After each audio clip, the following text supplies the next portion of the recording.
Bueno, se conoció un trabajo de la Universidad Católica Argentina. La pobreza alcanza a la mitad de los niños y niñas del país. No nos tenemos que olvidar de esto. En el 2015, el gobierno, cuando estaba en campaña, utilizó una consigna electoralista de pobreza cero. De esto vamos a hablar, David. Vamos a darle la bienvenida ya a nuestros invitados. Juan Enrique, ¿cómo te va? ¿Cómo estás? ¿Bien? Bien, todo bien. ¿Vos? Gracias por la invitación. Por favor, a vos por venir.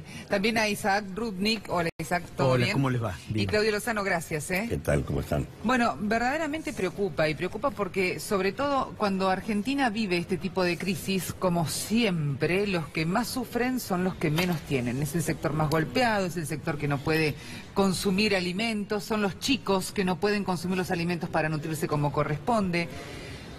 ¿Cuándo termina esto y hacia qué lugar vamos, no? Yo creo que lo más preocupante es que los datos de los que estamos hablando son viejos. Porque en realidad son datos del primer trimestre y del primer cuatrimestre. En realidad son datos donde todavía la economía crecía. Los datos del Producto Bruto de la Argentina del primer trimestre son de crecimiento del 3,6%. En ese contexto la tasa de desempleo está en el 9,1%. En ese contexto están los datos que presenta la Universidad Católica.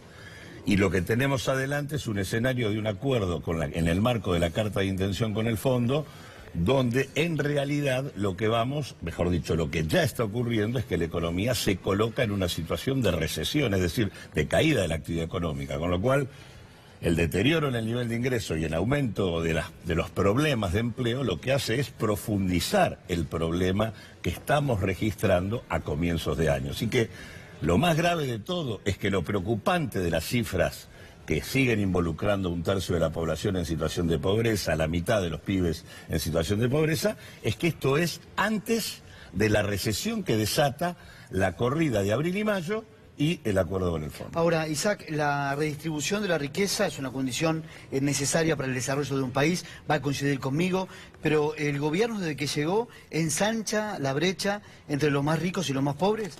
Sí, eso sin ninguna duda. Reafirmando lo que plantea Claudio respecto a los datos de la UCA que tiene ya, digamos, el cierre hace algunos meses. En este primer semestre, nosotros estamos terminando de procesar los datos de los precios de los alimentos de ahora del mes de junio. Están nuevamente por encima del 5%. El acumulado del aumento de los productos de la canasta básica de alimentos en el primer semestre está por encima del 20%.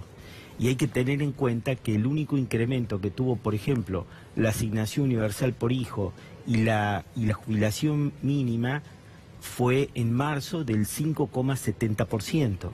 Con lo cual ahí tenés ya una pérdida durante este año de varios puntos, de prácticamente 15 puntos.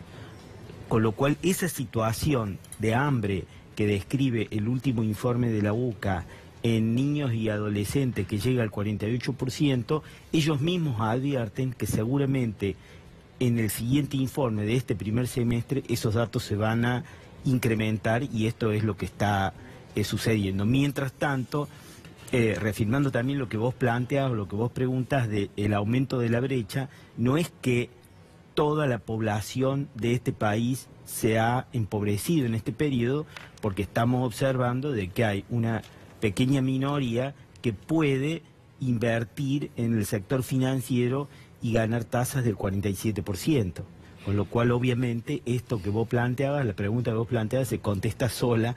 El aumento de la brecha de desigualdad sigue aumentando. Los que llegan al país, a ver, se lo pregunto a los tres, invierten para la especulación, la inversión especulativa, como se la conoce, y no para la producción. Está claro que, como dice Claudio y como dice Isaac, los datos, digamos, van por detrás de la realidad. Y la realidad seguramente en el segundo semestre va a ser mucho peor.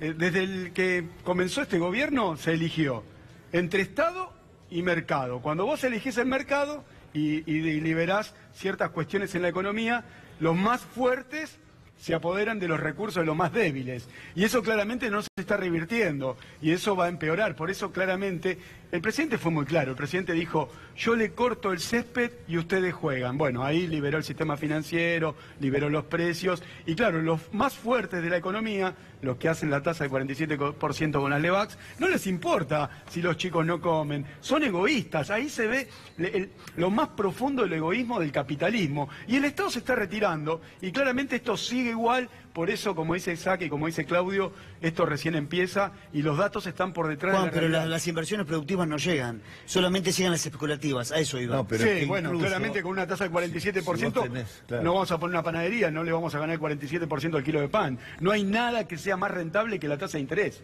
Por eso te digo, la inversión especulativa y de los sectores más poderosos, cuando vos los dejás libre, que hagan lo que quieran, seguramente no les importa si hay más pobres, no importa. Una política Esto va a que empeorar. coloca a la economía en recesión destruye oportunidades de negocios. Claro. Y al mismo tiempo, al estimular una renta financiera en dólares de la magnitud que estimula, lo que hace es hacer absolutamente contraindicado invertir productivamente. Entonces el estímulo es a la inversión financiera, no es a la inversión productiva. Más allá del discurso, el diseño de la política económica estimula la inversión financiera. Y lo importante es que los datos estos de pobreza son simultáneos a los datos del INDEC, del coeficiente de Gini, que es una de las mediciones de desigualdad y que claramente en el primer cuatrimestre da prácticamente vuelve a los niveles de desigualdad del segundo trimestre del 2016, que fue el momento más grave de la crisis. Cuando asume Macri, plantea la devaluación del 60% con la salida del cepo y la quita de retenciones. En ese momento se logra el pico de desigualdad. Ahora estamos volviendo a ese nivel. Y lo que me parece importante ubicar también es que la medición de la UCA, ese 48%, se hace, incluso supera el 50 y el 60 cuando se hace la medición multidimensional, en donde la medición multidimensional es a partir de las distintas carencias, no solamente la de ingresos, sino de salud, de educación, de acceso a la alimentación, a la vivienda y demás. Cuando uno establece, son prácticamente 7 de cada 10 pibes que están involucrados en alguna de esas limitaciones a la hora de los pibes de hasta 18 años. Terrible. Hacemos un parate chiquitito porque nos tenemos que ir a la cancha.